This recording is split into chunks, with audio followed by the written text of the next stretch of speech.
We are Group 2, and we're here to discuss climate change. Did you know that we are certain we caused it? How we are so certain?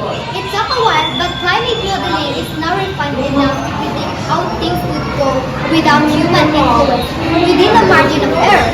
What are we observing today, however, is beyond the margin of error, therefore proving that we have driven the change. What is climate change? Climate change is a long-term shift in temperature and weather patterns. What are the causes of climate change? Generating power, generating electricity and heat by burning fossil fuels such as coal, oil, and natural gas causes a large chunk of global emissions.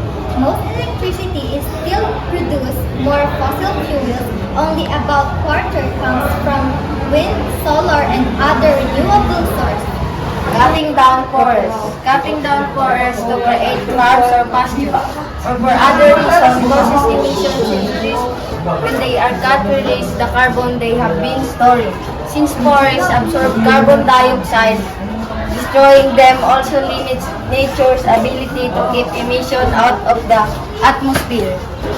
Manufacturing goods, manufacturing industry produce emissions mostly from burning fossil fuels to produce energy for making things like cement, iron, steel, electronics, plastics, clothes, or other goods.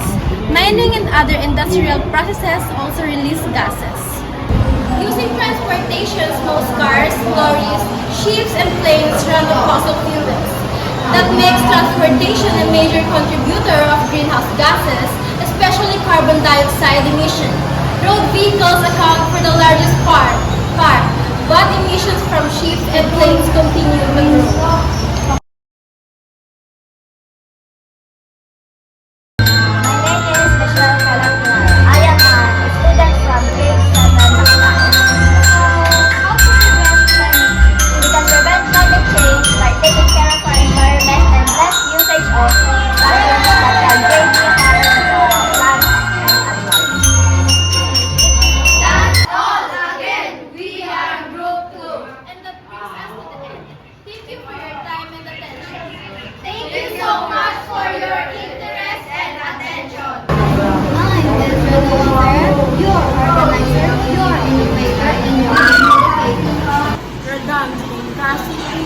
Your communicator, organizer, innovator, and your editor. I am Rainy Villalobos, your communicator. Kamba, Alexis L., your communicator. I am Mark Alger Agno, your communicator.